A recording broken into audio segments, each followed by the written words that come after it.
Kerala has been under a fever, the fever of election. Now the election fever is over. Welcome once again to News Analysis. News Analysis, a weekly magazine on current affairs. To begin with the main points in a nutshell. Obama coalition is fraying poll finds. China wrests supercomputer title from US. Google agrees to change ad policy to settle French case. 8 ships reach Indonesia tsunami zone.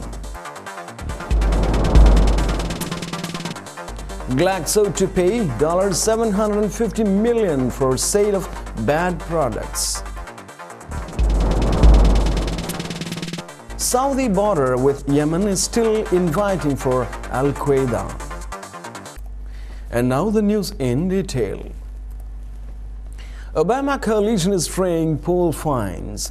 Critical parts of coalition that delivered President Obama to the White House in 2008 and gave Democrats control over Congress in 2006 are switching their allegiance to the Republicans in the final phase of midterm congressional elections, according to the latest New York Times CBS News poll.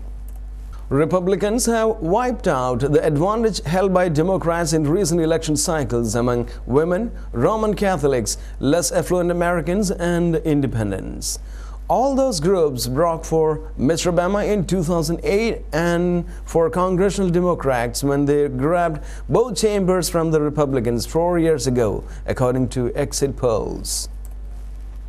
If women choose Republicans over Democrats in the House races on Tuesday, it will be the first time they have done so since exit polls began tracking the breakdown in 1982. The poll provides a pre-election day glimpse of a nation so politically disquieted and disappointed in its current trajectory that 57% of the registered voters surveyed said they were more willing to take a chance this year on a candidate with little previous political experience. More than a quarter of them said they were even willing to back a candidate who holds some views that seem extreme. On the issue most driving the campaign, the economy, Republicans have erased the traditional advantage held by Democrats as the parties seem as better able to create jobs. The parties are now even on that measure. By a wide margin, Republicans continue to be seen as the party better able to reduce the federal budget deficit. The public wants to compromise from both sides, though it thinks Mr. Obama will try to do so more than Republicans will. Yet for all of its general unhappiness, the electorate does not seem to be offering any clear guidance for Mr. Obama and the incoming Congress, whoever controls it on the big issues. He did this before. He's got a new book out in which he thinks that Obama is, and this administration is very socialist, compares them even to Stalin and Hitler. I don't know that he really thinks that that could translate into big money in terms of fundraising and win over those very independents we're talking. China wrests supercomputer title from the US.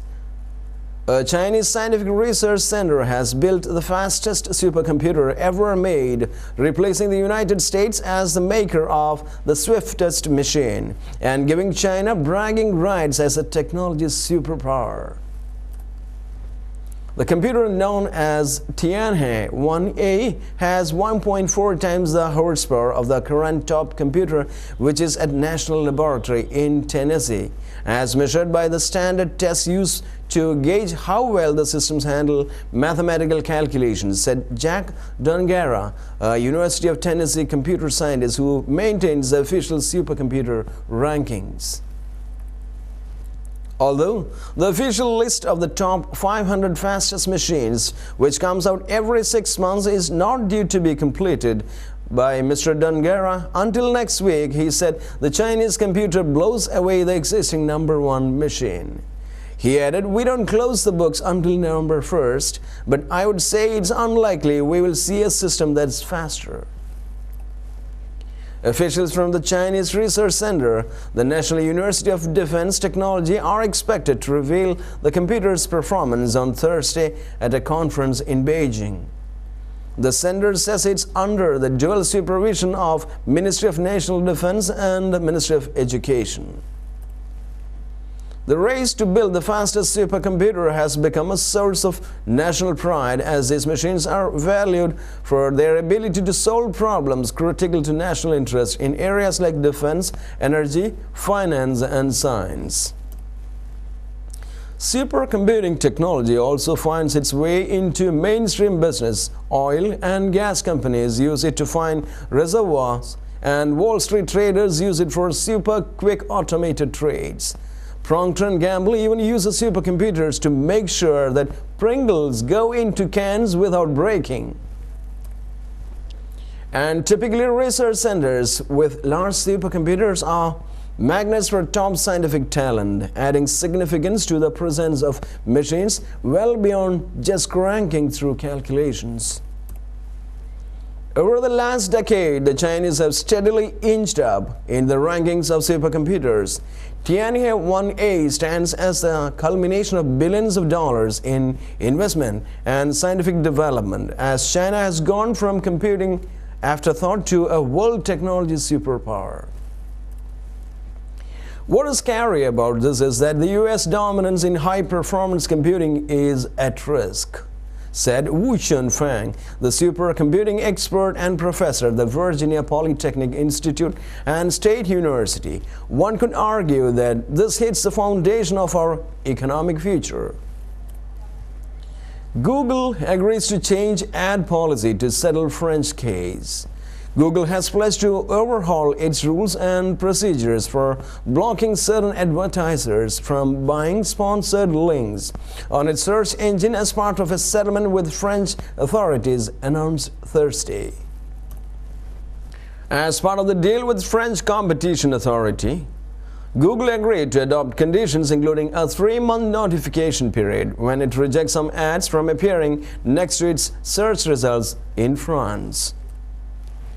The specific conditions apply only in France and concern only ads for tools aimed at helping drivers avoid speed traps. The settlement system from a complaint by a company called NavX, which provides online maps pinpointing the location of speed cameras on French roads.